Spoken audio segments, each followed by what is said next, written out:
亲爱的观众朋友们，欢迎回到小靠的频道。现在我们开始7月3日的俄乌战况研判，这是今天的第一部分内容。标题是乌军47旅设伏打败俄军，风暴阴影摧毁俄直升机群。7月1日，在奥里西夫方向传来捷报，乌克兰第47旅在南线的罗伯坦 Robertine 附近突破了俄军防线。俄罗斯军队现在只有定居点，本身可以进行依托防御。这场胜利来之不易，本来乌军可能会遭遇失败，但顽强的士气让他们做到了本来不可能的事情。乌军部队公布了一段长达43分36秒的视频，但我显然不可能放这么长的视频，所以就用文字简单描述下，再配合一些截图。47旅就是那个反攻一开始就被投入战线的乌克兰新生旅，他们的特点是由许多志愿人员构成，因此战斗意志比别的部队更为顽强。他们装备的重型武器几乎全部都是西方援助的，他们有不少豹二坦克和布雷德利布战车。当然，一开始他们遇到了不顺利的情况，若干支进攻矛头中的一支遭遇了雷区，然后至少一辆豹二 A6 被地雷瘫痪，同时被瘫痪的还有至少5辆布雷德利布战车。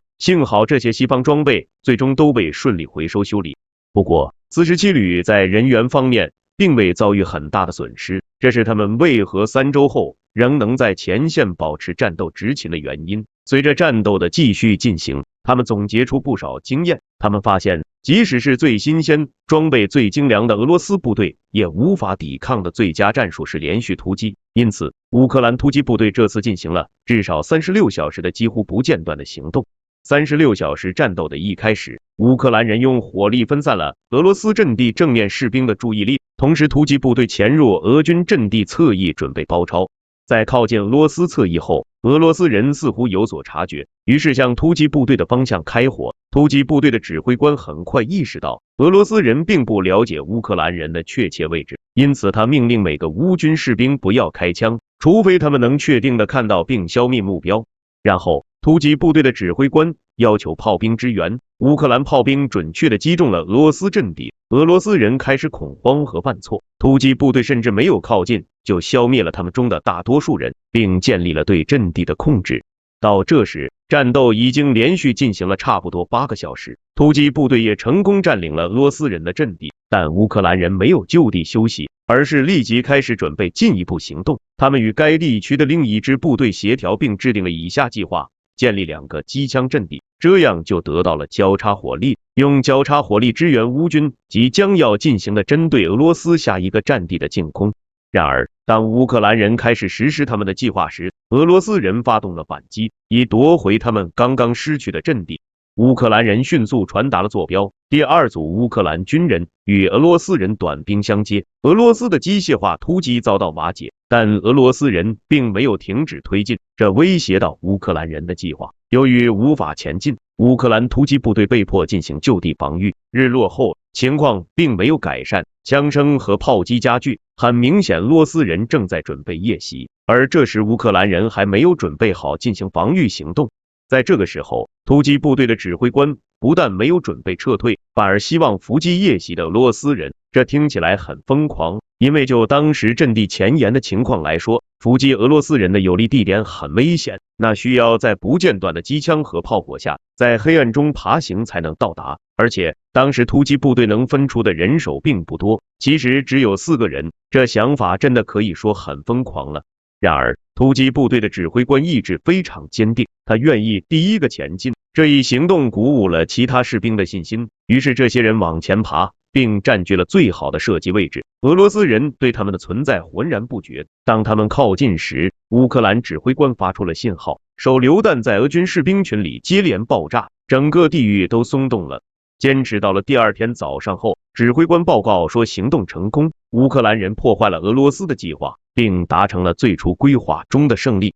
本周五，也就是6月30日那天，乌克兰远程火力可能摧毁了相当数量的俄军直升机。据乌克兰媒体报道，乌克兰重型导弹在亚速海边俄罗斯占领的别尔江斯克市附近的一个机场爆炸，这次打击可能收获颇丰。大多数报道称，从上午10点开始，至少有8枚英国风暴阴影巡航导弹在几分钟内袭击了别尔江斯克机场周围。这样规模的导弹袭击还是首次。来自港口城市的新闻和社交媒体视频显示，6根浓密的黑烟柱从别尔江斯克机场附近升起。俄罗斯空军自6月中旬以来一直密集使用该机场，这里驻扎着至少10几架武装直升机和差不多同等数量的运输直升机。别尔江斯克俄罗斯占领当局的一份声明说，在机场附近有火灾和爆炸，紧急响应车辆正在途中。声明中提到至少11起严重的爆炸声。6月中旬，